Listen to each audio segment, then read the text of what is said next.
Assalamualaikum warahmatullahi wabarakatuh. Perkenalkan, kami dari kelompok 1 yang beranggotakan saya, Ina Siti Nurjana, saya Devi Febriani, dan saya Nanda Siti Nurjana. Di sini kami akan mempraktikkan mengenai bab toharoh. Pengertian toharoh. Toharoh adalah kegiatan bersuci dari hadas dan najis, sehingga seseorang diperbolehkan untuk mengerjakan suatu ibadah yang dituntut harus dalam keadaan suci. Syarat-syarat toharoh. Yang pertama adalah Islam, yang kedua balik, yang ketiga berakal, yang keempat berhenti dari hadas dan nifas, yang kelima adanya air atau debu untuk bersuci, yang selanjutnya tidak dipaksa dan mampu untuk melakukan toharoh. Toharoh terbagi ke dalam 2 jenis. Yang pertama yaitu toharoh ma'nawiyah. Toharoh ma'nawiyah adalah kegiatan bersuci untuk membersihkan rohani seperti dari penyakit hati, yaitu seperti iri, dengki, hasad, ataupun yang lainnya.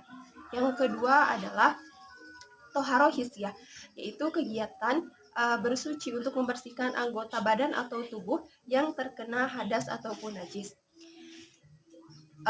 Kemudian air yang boleh untuk digunakan untuk toharoh, yang pertama yaitu air sumur, air sungai, air laut, air telaga, air embun, air salju. Lalu ayat Al-Quran yang menjelaskan mengenai toharoh terdapat pada Quran Surat Al-Baqarah ayat 222.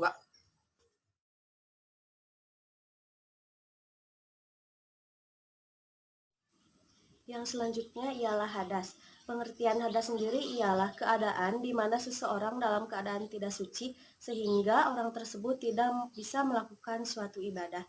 Adapun hadas ini terbagi ke dalam 2 jenis, yakni hadas kecil dan hadas besar. Penyebab dari hadas kecil diantaranya seperti keluar sesuatu dari salah satu 2 jalan, diantaranya kubul atau dubur. Yang kedua ialah hilang akal atau kesadaran seperti pingsan, tidur yang nyenyak, dan juga disebutkan dalam hadis berikut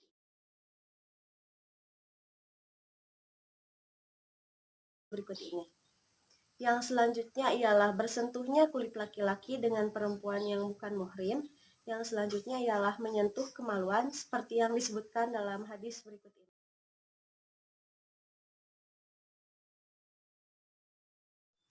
Adapun cara membersihkan diri dari hadas kecil ialah dengan cara berwudu. Selanjutnya ialah tata cara berwudu.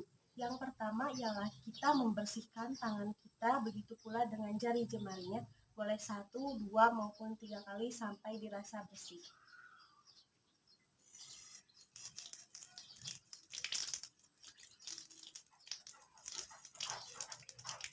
Yang selanjutnya ialah kita berkumur sebanyak 1, 2, atau 3 kali sampai dengan kotoran yang ada di mulut kita bersih.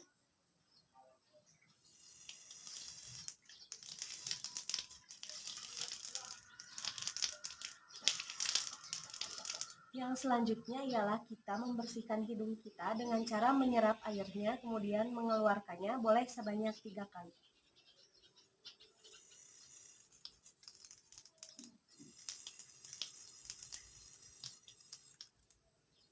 Yang selanjutnya, kita membasuh wajah kita sebanyak 1 atau sampai 3 kali dengan diiringi niat di dalam hati.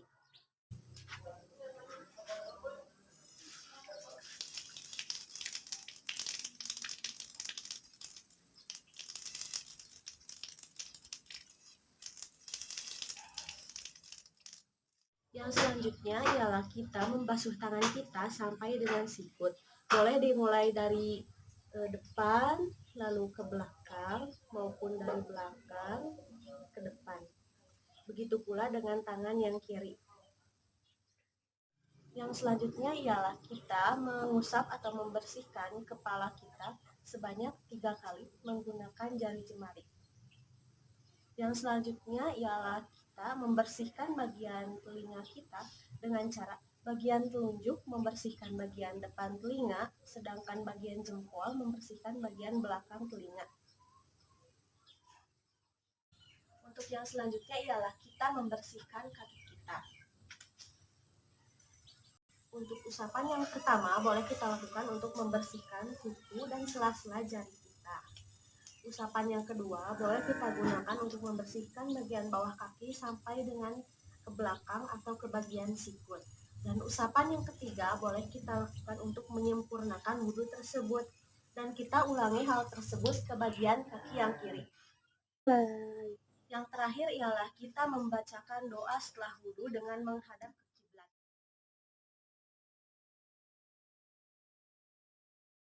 Selain dengan berwudu, untuk membersihkan hadas kecil ataupun hadas besar bisa dengan tayamum. Tayamum adalah cara bersuci dari hadas kecil ataupun besar dengan menggunakan debu atau tanah yang suci atau baik sebagai pengganti air pada kondisi tertentu. Syarat untuk bertayamum yang pertama adalah sulit menemukan air.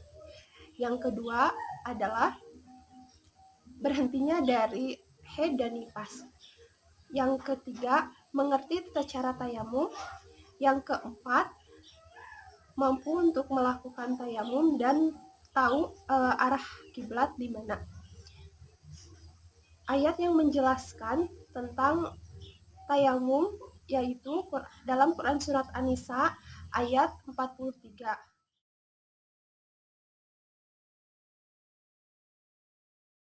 Tata cara tayamum yang pertama, apabila ada debu yang kita anggap baik atau suci di hadapan kita dan kita sudah menghadap kiblat, maka rapatkan kedua tangan kita ke debu yang sudah ada di hadapan kita.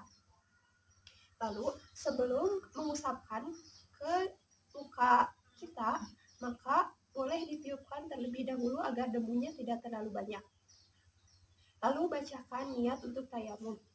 Nawaitu tayamuma listibahati sholati lillahi ta'ala. Lalu usapkan ke wajah kita. Setelah itu, rapatkan kembali tangan kita untuk menyentuh debu. Sebelumnya, apabila ada aksesoris yang kita gunakan, boleh kita lepaskan terlebih dahulu agar lebih afdol. Lalu, usapkan kepada tangan kanan terlebih dahulu dari bawah ke atas, lalu dari atas ke bawah. Lalu, tangan kiri mengusapkan ke tangan kanan dari bawah ke atas, lalu dari atas ke bawah kembali. Setelah itu menyentuh lagi debu, lalu bersihkan jari-jari kita. Setelah selesai, maka kita bisa membacakan doa setelah tayamum. Asyhadu alla ilaha illallah wa asyhadu anna muhammadar rasulullah. Allahumma ij'alni minat tawabin waj'alni minal mutatahhirin waj'alni min ibadikal sholihin birahmatika ya arhamar rahimin. Amin. Begitulah tata cara tayamum, semoga bermanfaat. Hadas kemudian adalah hadas besar. Hadas besar adalah hadas yang keluarnya air mani, menstruasi, wiladah, dan nifas. Cara mensucikan hadas besar yaitu dengan mandi besar atau sering disebut dengan janabah. Tata cara mandi wajib setelah haid. Pertama, membaca niat. Bismillahirrahmanirrahim. Nawaitu ghusla ridobin ukmil haidi asghari fardu lillahi ta'ala. Kedua, membersihkan kedua tangan sebanyak 3 kali. Ketiga, membersihkan bagian tubuh yang kotor dan tersembunyi menggunakan tangan kiri.